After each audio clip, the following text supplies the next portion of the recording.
राधे राधे दोस्तों, आप लोगों का हमारे चैनल में एक नए वीडियो के साथ स्वागत है। पावर ऑफ सनातन भक्ति, जहां हर शब्द श्री कृष्ण की वाणी साशुद्ध और हर विचार सनातन धर्म की गहराई से जुड़ा होता है। आज का संदेश है कि कलयुग का अंत कैसे होगा। भगवान श्री कृष्ण ने बताया है कलयुग का अंत कैसे होगा। आज के इस वीडियो के माध्यम से हम आपको बताएंगे कि कलयुग के क्या लक्षण है, कलयुग में स्त्री और पुरुष कैसे होंगे, उनकी आयु कितनी होगी, कलयुग का अंत किस प्रकार से होगा और अभी कितना समय बाकी है कलयुग के अंत होने में। तो चलिए जानते हैं। अगर आप राधा रानी के परम भक्त हैं तो कमेंट बॉक्स में राधे राधे लिखना ना भूलें। दोस्तों, महाभारत के युद्ध की समाप्ति के पश्चात जब धर्मराज युधिष्ठिर हस्तिनापुर के सिंहासन पर आसीन हुए तो उनके मन में सृष्टि के भविष्य को लेकर अनेक चिंताएं उठने लगीं। द्वापर युग अब समाप्त होने की कगार पर था और कलयुग के आगमन के संकेत मिलने लगे थे। युधिष्ठिर यह सोचकर व्याकुल हो उठे कि कलयुग में मानव जीवन का क्या होगा और धर्म की क्या स्थिति रहेगी। अपने मन की इस चिंता का समाधान पाने के लिए उन्होंने अपने चारों भाइयों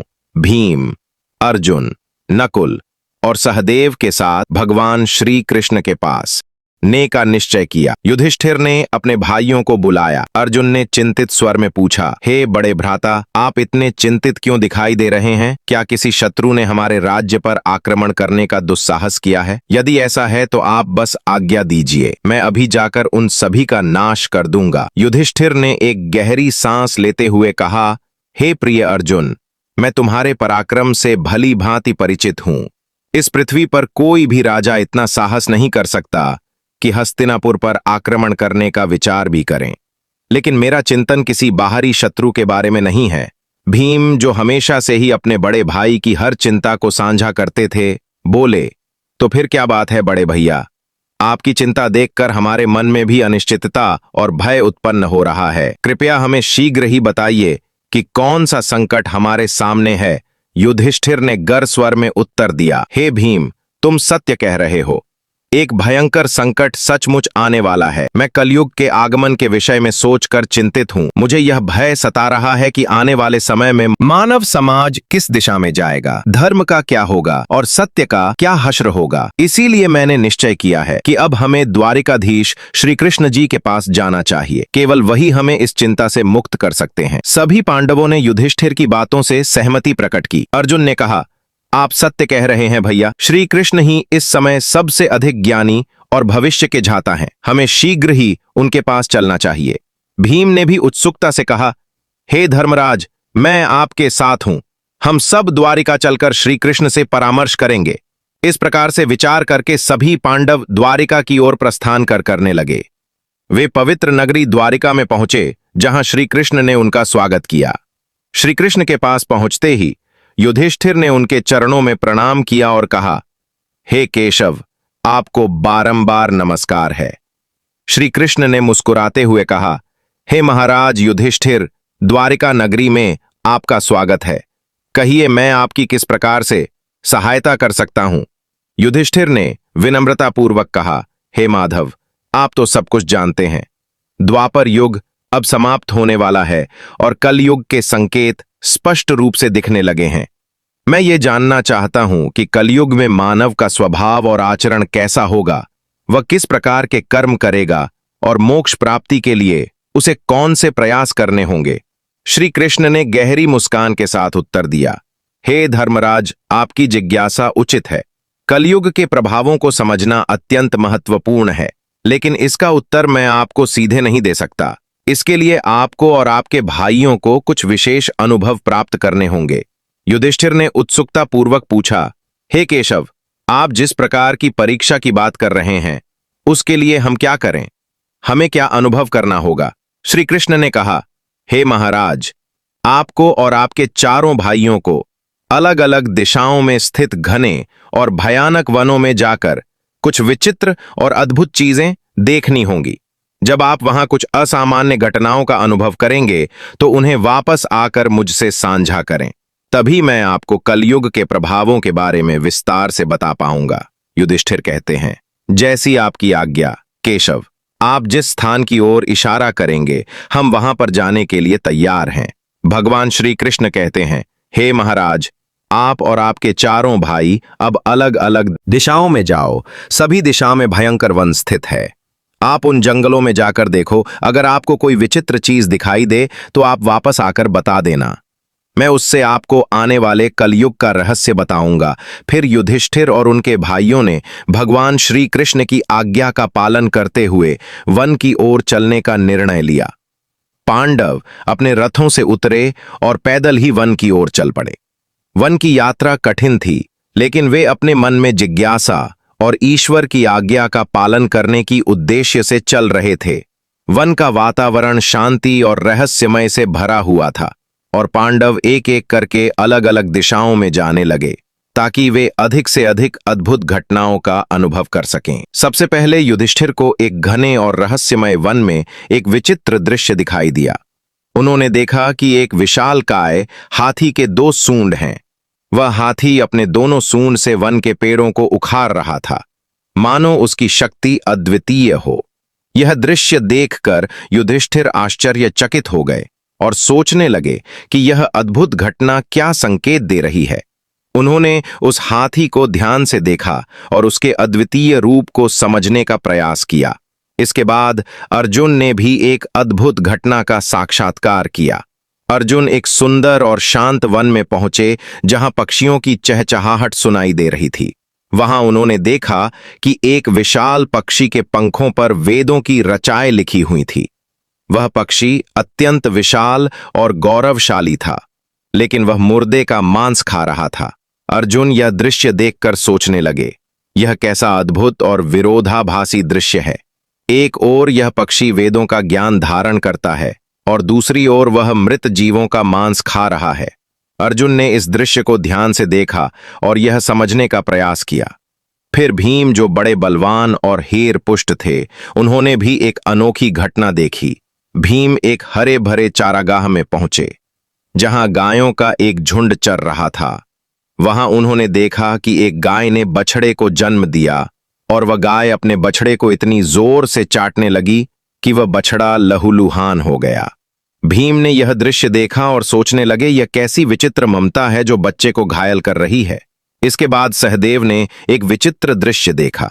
सहदेव एक सुंदर और शांत जलाशय के पास पहुंचे। समझ लिया कि इस युग में मनुष्य का स्वभाव और आचरण कैसे बदल जाएगा।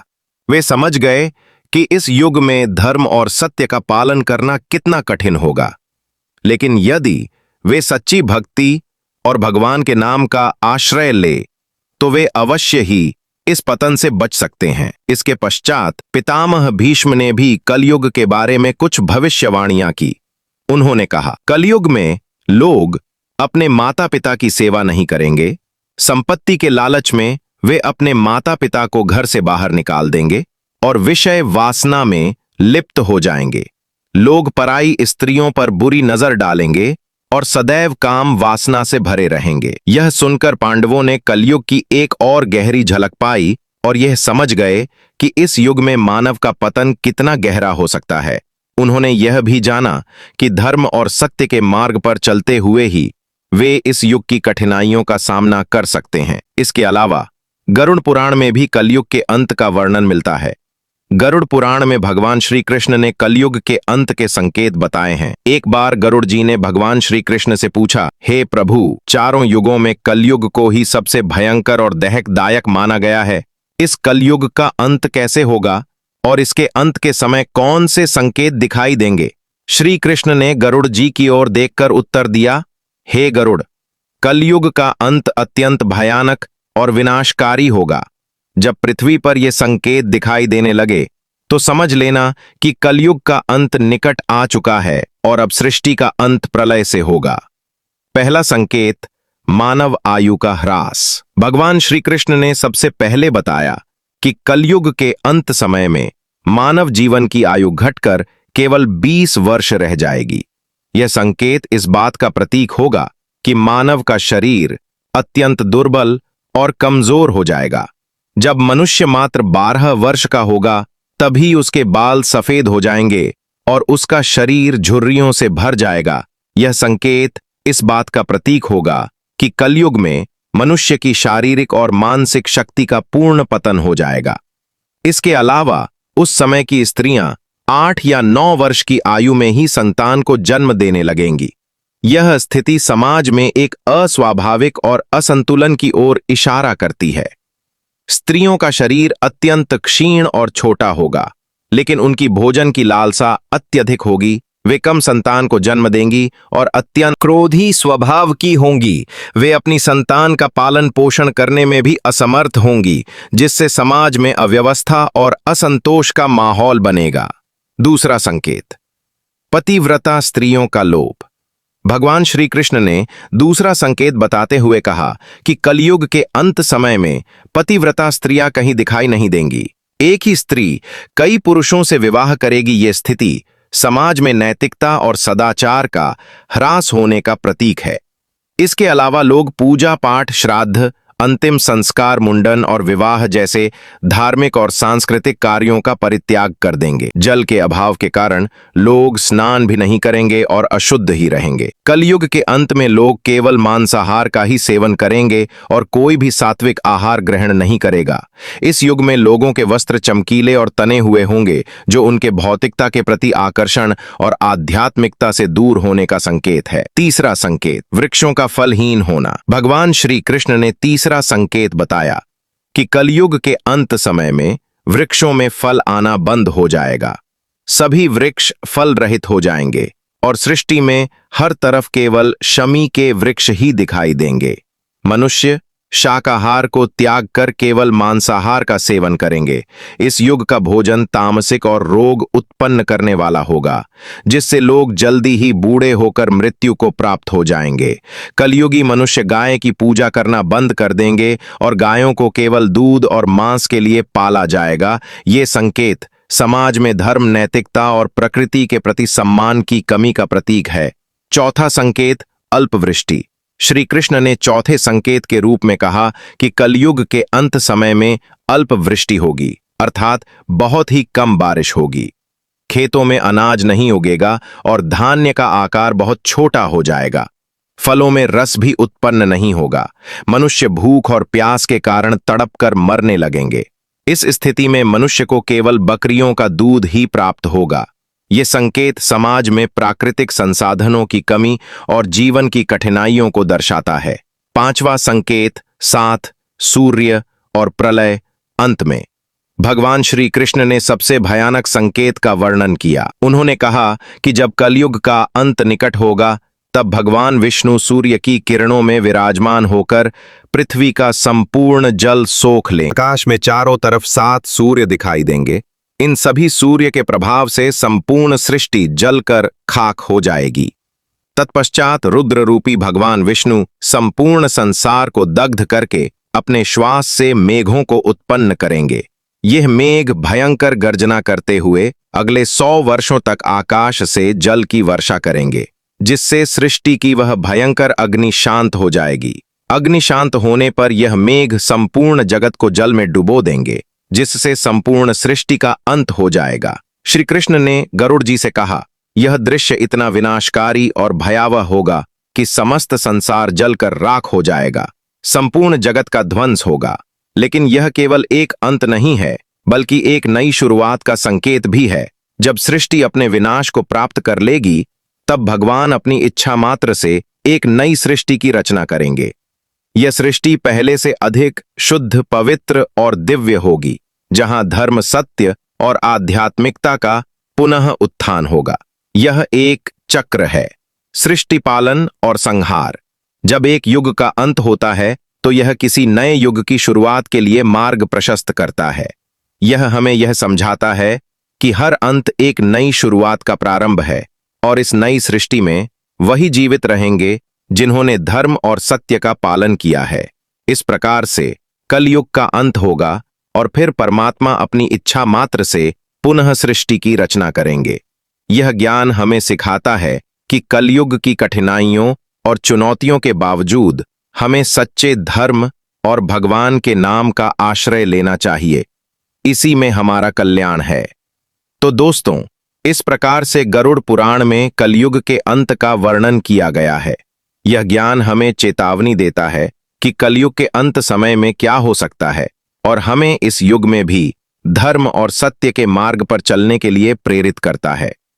अगर आपको ये जानकारी अच्छी लगी हो तो वीडियो को लाइक करें और चैनल को सब्सक्राइब करके कमेंट बॉक्स में राधे राधे लिखना ना भूलें।